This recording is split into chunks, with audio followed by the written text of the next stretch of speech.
Good morning sa lahat. Tara, basa na tayo na ating libro guys. Magandang balita, Biblia. Today is 19 August 2024. Nandito na tayo sa aklat ng Hosea, chapter 3. Si Jose at ang babaeng mangangalo niya. Pakisabayan ako ng basa para pareho tayo dito matuto.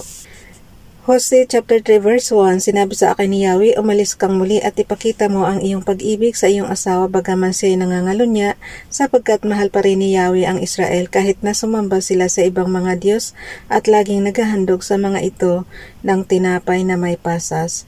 Verse 2, kaya't binili ko siya sa halagang 15 pirasong pilak at 150 kilong sibada. Verse 3, at sinabi ko sa kanya, manatili kang tapat sa akin, huwag ka nang mangalunya o makipagtalik pa sa ibang lalaki. Ako ay magiging tapat sa iyo sapagkat ang mga taga-Israel ay mamumuhay. Ay, verse 4 guys. Sapagkat ang mga taga-Israel ay mamumuhay na walang hari at walang pinuno sa loob ng mahabang panahon. Mawawalan din sila ng mga handog, Asherah, Ephod at larawan ng mga Diyos-Diyusan. Verse 5, pagkatapos magbabalik loob sila kay Yahweh na kanilang Diyos at kay David na kanilang hari sa mga huling araw, nanginginig silang lalapit kay Yahweh at malalasap nila ang kanyang kabutihan. Ang paratang ni Yahweh laban sa Israel. Hosea chapter 4 verse 1, dinggin ninyo ang taga-Israel ang pahayag ni Yahweh sapagkat may bintang siya laban sa inyo. Sa lupaing ito ay walang katapatan, walang pagmamahalan at walang pagkilala sa Diyos. Hosea chapter 4 verse 2, sa halip ay laganap ang pagtutungyaw. Ang pagtutungayaw, anong pagtutungayaw? Verse 2, sa halip ay laganap ang pagtutungayaw at pagsisinungaling, pagpatay, pagnanakaw at pangangalunya. Nilalabag nila ang lahat ng batas at sunod-sunod ang mga pamamaslang. Verse 3, kaya't nagdadalamhati ang lupain, nalulumbay ang lahat ng naninirahan dito, halos malipol ang mga hayop sa parang ang mga ibon sa papawirin at ang mga isda sa dagat. Ang paratang ni Yahweh laban sa mga pari. Hosea chapter 4 verse 4, gayon may huwag magbintang ang sinuman at huwag usigin ang iba sapagkat ang hinanakit ko'y laban sa inyo mga pari. Verse 5, araw at gabi lagi kayong nabibigo at mga propeta'y kasama ninyong bigo kaya't lilipulin ko ang Israel na inyong ina. Verse 6, nalipol ang aking bayan dahil sa kamangmangan sapagkat itinakwil ninyo ang karunungan, itinatakwil ko rin kayo bilang pari. At dahil kinalimutan ninyo ang kautusan ng inyong Diyos, kalilimutan ko rin ang inyong mga anak. Hosea chapter 4 verse 7, habang dumarami ang mga pari, lalo naman silang nagkakasala sa akin, kaya gagawin kong kahihiyan ang kanilang kadakilaan. Verse 8, yumayaman sila dahil sa kasalanan ng mga tao, nabubusog sila sa kasamaan ng aking bayan. Verse 9, at gayon nga ang nangyari kung ano ang pari, gayon din ang bayan, kaya't paparusahan ko sila at pagbabayarin dahil sa kanilang kasamaan. Verse 10, sila'y kakain ngunit hindi mabubusog, makikipagtalik sila sa mga babae sa templo ngunit hindi sila magkakaanak. Sa templo talaga? Okay. Ngunit hindi sila magkakanak sapagkat itinakwil nila si Yahweh at sila'y bumaling sa ibang mga Diyos. Isinumpa ni Yahweh ang pagsamba sa mga Diyos-Diyusan. Hosea chapter 4 verse 11, ang alak, luma man o bago, ay nakakasira ng pangunawa. So huwag na kayong uminom ng alak guys, nakakasira pala ng pangunawa. Ayan eh. Verse 12, sumasangguni. Kasi tingnan mo, Hosea chapter 4 verse 11, ulitin ko. Ang alak, luma man o bago, ay nakakasira ng pangunawa. O diba, ba't ka pa iinom kung nakakasira naman? Verse 12, sumasangguni ang aking bayan sa Diyos-Diyosang kahoy, itinatanong nila sa haliging kahoy kung ano ang dapat gawin. Sinasagot sila sa pamamagitan ng tungkod, sila'y iniligaw ng masamang pamumuhay at ipinagpalit nila sa kahalayan ang kanilang Diyos. Yung pagsamba sa mga Diyos-Diyosan guys, kahapon lang nakakita tayo na talagang hinahagod pa yung revolto eh. Huwag ganyan. Kasi parang yun na yung ang sinasamba nyo eh. Dapat direct kayo kay Father God. Nakita ko lang din kasi kahapon. Wag dapat ganun. Kaya nga tayo pinaparusa ni Father God kasi nga sa pagsamba sa mga Diyos-Diyosan. Talaga pang iaano nyo pa yung panyo sa rebolto. Wag ganun. Kung may sakit kayo, direct kayo makipag-usap kay Father God na pagalingin kayo, ganyan. Pero yung sasambahin nyo yung rebolto tapos, parang yun nga, tuloy damay-damay tayo na hindi gumagawa ganun kasi paparusahan ni Father God lahat. Ulitin ko yung verse 12 ha. Sumasangguni ang aking bayan sa Diyos-Diyos ang kahoy, itinatanong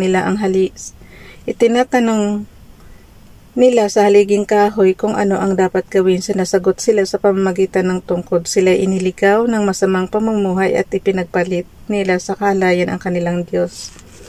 Verse 13, nag-aalay sila ng mga handog na susunugin sa mga sagradong bundok at nagsusunog ng mga handog sa ibabaw ng mga burol. Sumasamba sila sa ilalim ng mga ensina, alamo at roble, sapagkat mayabong ang mga ito at malawak ang lilim, kaya't nakikipagtali kahit kanino ang iyong mga anak na dalaga at nangangalunya naman ang mga manugang mong babae. Verse 14, gayon man, hindi ko paparusahan ang iyong mga anak na dalaga kahit sila'y magpakasama, gayon din ang iyong mga manugang kahit na sila'y mga lunya, sapagkat ang mga lalaki ay nakikipagtalik din sa mga babae sa templo at kasama nilang naghahandog sa mga Diyos-Diyusan. Ganyan winawasak ng mga taong hangal ang kanilang sarili. Hosea chapter 4 verse 15, bagaman ikaw ay nangalunya o Israel, hindi naman kailangang papanagutin din ang Juda. Huwag kang pumasok sa Gilgal at umakyat sa Bet-Aven at huwag kang sumumpa ng saksi si Yahweh ng Diyos na buhay. So bawal sumumpa guys.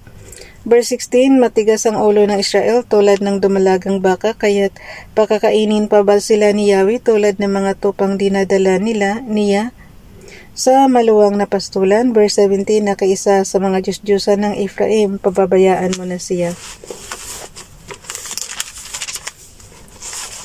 Hosea chapter 4 verse 18, Bagaman ubos na ang kanilang alak, patuloy pa rin sila sa pangangalunya, higit nilang nais ang kahiyan kaysa karangalan. Hosea chapter 4 verse 19, tatangayin sila ng malakas na hangin at mapapahiya sila ng labis dahil sa kanilang handog sa mga Diyos-Diyosan. Nandito na tayo sa aklat ng Hosea chapter 5 verse 1.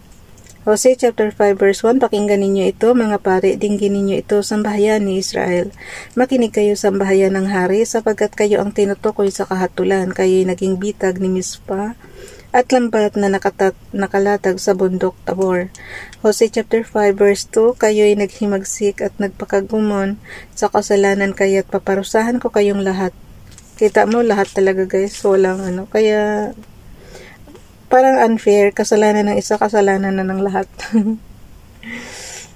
Okay. Yung verse 2 guys, kayo naghimagsik at nagpakagumon sa kasalanan, kaya't paparusahan ko kayong lahat. Verse 3, kilala ko si Ephraim, walang lihim sa akin ng Israel, sapagkat ikaw ngayon Ephraim ay naging babaeng masama at ang Israel naman ay naging marumi. Babala laban sa pagsamba sa mga Diyos-Diyosan. Hosea chapter 5 verse 4, dahil sa kanilang mga ginawa, hindi na sila na makapanumbalik sa Diyos, sapagkat nasa kanila ang espiritu ng kasamaan at hindi nila nakikilala si Yahweh. Verse 5, ang kapalaluan ng Israel ay sumasaksi laban sa kanya, matitisod ang Ephraim sa kanyang kasalanan at kasama niyang matitisod ang Judah. Verse 6, dadalhin nila ang kanilang mga kawan ng tupa at baka upang hanapin si Yahweh, subalit siya hindi nila matatagpuan, lumayo na siya sa kanila. Verse 7, naging taksil sila kay Yahweh, kaya't nagkaanak sila sa labas, masisira ang kanilang mga pananim, at sila'y malilipol pagdating ng bagong buwan. Digmaan ng Judah at ng Israel. Hosea chapter 5 verse 8, hipan ang tambolye sa Gibea, hipan ang trompeta sa Rama, ibigay ang hudyat sa Bet-Aven, nasa likuran mo na sila Benjamin. Verse 9, mawawasak ang Ephraim sa araw ng pag-uusig. Ang ipinahayag kong ito'y tiyak na mangyayari. Verse 10, nangangamkam ng lupa ang mga pinuno ng Juda. Binago nila ang palatandaan ng pagbabahagi sa kanilang lupain, kaya parang bahang ibubuhos ko sa kanila ang aking puot. Verse 11, ang Ephraim ay inaapi at tadtad sa kahatulan sapagkat patuloy siyang umaasa sa mga Diyos-Diyosan. Verse 12, ako'y parang kalawang sa Ephraim at bukbok sa sambahayan ni Judah. Verse 13, na makita ni Ephraim ang masila niyang karamdaman at ni Judah ang kanyang mga sugat. Si Ephraim ay nagpasugo sa hari ng Assyria, subalit hindi na siya kayang pagalingin. Hindi na mabibigyang lunas ang kanyang mga sugat. Verse 14, sapagkat parang leon akong sasalakay sa Ephraim, parang isang mabangis na batang leon na gugutay sa Judah. Lalapain ko ang Judah sa kaiiwan at walang makakapagligtas sa kanila. Verse 15, pagkatapos ay babalik ako. Hosea chapter 5 verse 15 guys. Pagkatapos ay babalik ako sa aking tahanan hanggang sa harapin nila ang kanilang pananagutan at sa kanilang paghihirap ako ay hanapin. Lagi naman ganun guys kung kailan tayo nakaranas ng paghihirap tsaka maraming nagdadasal kay Father God. Pero pagka medyo maalwan, nakakalimutan siya. Kaya yung minsan yung sakit, ibinibigay yan para maalala mo si Father God. Pero, Father God, huwag nyo namang na tag nito.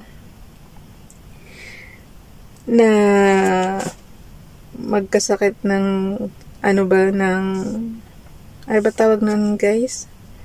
Kasi, minsan kahit okay yung pero yung tuhod pa, huwag niyo naman akong bigyan ng sakit na ganyan, Father God. Kasi mahirap sa trabaho natin, kailangan natin yung paa natin para lumakad. Kung iika-ika ka, hindi mo magampanan yung trabaho mo ng maayos. Kaya pagalingin niyo yung kung ano man yung sakit sa tuhod ko. Talagang talagang dinitali Okay. Yung chapter 6 guys. Kasi napansin nyo guys, ito lagi ang nirereklamo ko, yung right na tuhod ko. Na dati namaga na yan. Tapos talaga hindi ako makalakad. Tapos sabi ng doktor, lagyan ko ng yelo. Nilagyan ko ng yelo. Gumaling na siya. Tapos ngayon naman, kumikirot-kirot na naman siya. Matagal na yun matagal na. Pero ngayon bumabalik na naman siya. O pagod lang ako, siguro kahapon kakalakad. Okay. Ano ba bukas? 20 August 2024. Okay. Bye everyone. God bless.